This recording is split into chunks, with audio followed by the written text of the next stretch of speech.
বৈষম্য বিরোধী ছাত্র আন্দোলন, নাগরিক কমিটি, এই গণ-অভ্যুত্থানে যারা একেবারে প্রথম সারির যোদ্ধা ছিলেন, সামনে থেকে যারা আসলে গণ-অভ্যুত্থানকে নেতৃত্ব দিয়েছেন, তারা এখন একটা পলিটিক্যাল পার্টির দিকে যাচ্ছেন। শীঘ্রই তারা একটা পলিটিক্যাল পার্টির ঘোষণা দিবেন বলে তারা নিশ্চিত করেছেন।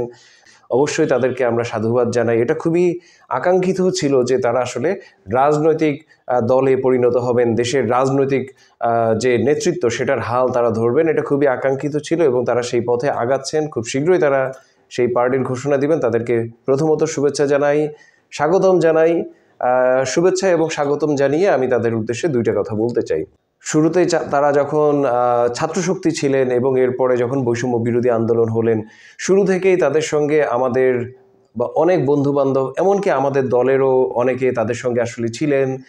পরবর্তীতে যখন নাগরিক কমিটি হলো, সেখানেও আমাদের দলের কেউ কেউ অংশ নিয়েছেন এবং তাদের সঙ্গে আমাদের 18 সাল থেকেই, তাদের বেশিরভাগের সঙ্গে আমাদের 18 সাল থেকেই যোগাযোগ, পরিচয়, একসঙ্গে অনেক বিষয় নিয়ে আমরা কাজ করেছি, আলাপ করেছি, দীর্ঘ সময় বাহাস করেছি। সো তাদের সঙ্গে আমাদের একটা ভালো যোগাযোগ, সম্পর্কের জায়গা অবশ্যই আছে এবং শুধুমাত্র তাদের সঙ্গে যে ব্যক্তিগত যোগাযোগের কারণেই যে তাদেরকে এই নসিহত দিচ্ছি বলে মনে হতে পারে, এটা আসলে না। আমরা রাষ্ট্র সংস্কার আন্দোলন করেছি, এর আগে আমরা রাষ্ট্র চিন্তা করেছিলাম।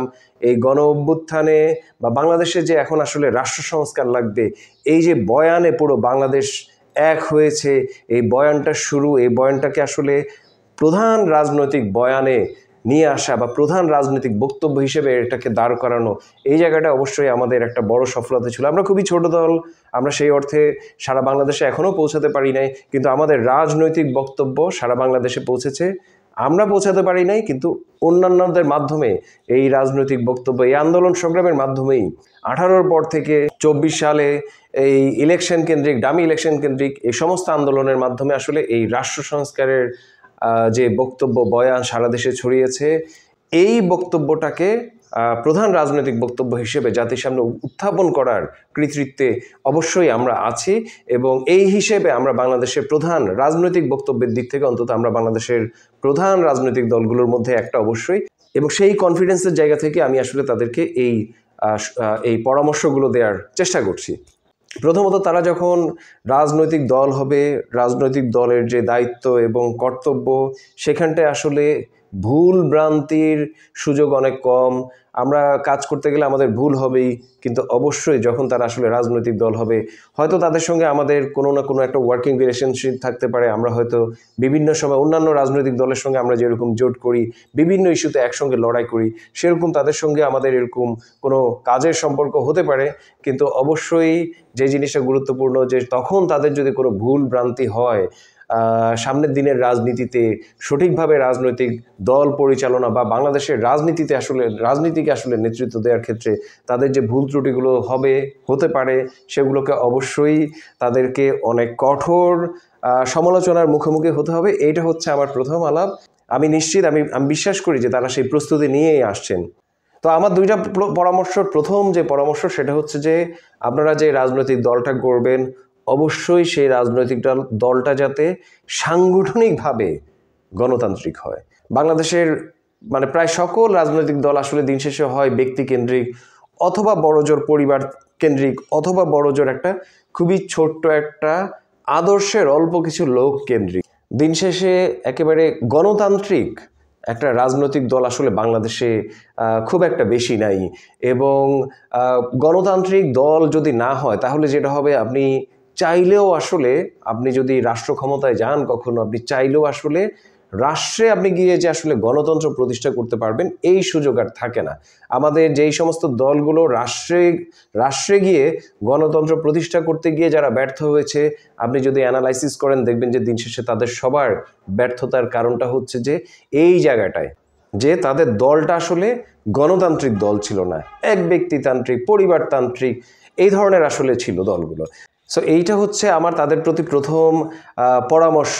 আমি যদি আমাদের অভিজ্ঞতার কথা বলি, রাষ্ট্র সংস্কার আন্দোলন, দেখবেন যে অন্যান্য সব দলকে সবাই তাদের নেতার নামই চিনে, বলবে যে হচ্ছে অমুক নেতার ওই দল, তমুক নেতার সেই দল। কিন্তু দেখবেন যে রাষ্ট্র সংস্কার আন্দোলনের কথা যখন বলা হয়, কেউ বলে না যে হাসনাত কাইয়ুমের রাষ্ট্র সংস্কার আন্দোলন বা অমুকের রাষ্ট্র সংস্কার আন্দোলন, বরঞ্চ সবাই এটাই বলে, দেখবেন যে আপনি যে রাষ্ট্র সংস্কারের হাসনাত কাইয়ুম, রাষ্ট্র সংস্কারের দিদারুল ভূঁইয়া বা এরকম।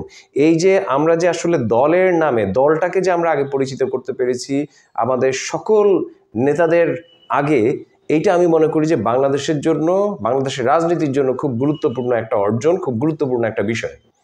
এবং আরেকটু যদি ব্যাখ্যা করি, একক ব্যক্তির বা অল্প কিছু লোকের যদি দল হয় তাহলে যেটা সমস্যা, বড় সমস্যা হচ্ছে যে আপনি যদি সেই ব্যক্তি বা তাদের মানে কয়েকজনকে যদি আপনি আসলে কিনে ফেলতে পারেন, তাদের কয়েকজনকে যদি আপনি আসলে জিম্মি করতে পারেন, তাহলে পুরো দলটাকে আপনি জিম্মি করে ফেলতে পারেন।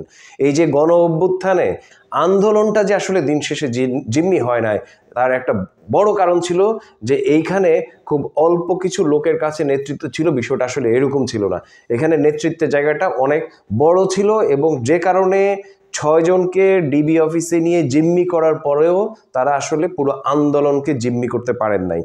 তো এইটা আমার কাছে মনে হয় যে খুব গুরুত্বপূর্ণ, যে দিন শেষে একক বা অল্প কিছু লোকের নেতৃত্বে যাতে আসলে দলটা না হয়। দলের আপনার এই যে সিদ্ধান্ত নেয়ার যে প্রক্রিয়া, এগুলো যাতে হয় এক ধরনের মোটামুটি যতটা সম্ভব যেন খোলামেলাভাবে আলাপ আলোচনার ভিত্তিতে যাতে আসলে সিদ্ধান্ত নেওয়া হয়। সিদ্ধান্ত নেয়ার প্রক্রিয়ায় যেন ইভেন দলের যে একেবারেই সবচেয়ে দুর্বল একটা কমিটির একজন সাধারণ যে সদস্য, তিনিও যাতে আসলে চাইলে ভূমিকা রাখতে পারেন। দলের শীর্ষ নেতৃত্ব বা ধরেন যে নির্বাহী কমিটি বা স্থায়ী কমিটি, এগুলো আসলে কোনো একক ব্যক্তি সিদ্ধান্ত নেবেন না। এগুলো গঠনের প্রক্রিয়ায় সাধারণ যে সদস্য আছে তাদের ভূমিকা রাখার সুযোগ থাকবে। তারা আসলে শীর্ষ নেতৃত্বকে একটা নিয়মিতভাবে জবাবদিহি করতে পারবেন, এবং যদি সেরকম সিরিয়াস কোনো বিষয় হয় তারা আসলে শীর্ষ নেতৃত্বকে দায়িত্ব থেকে সরিয়ে দিতে পারবেন, রিকল করতে পারবেন।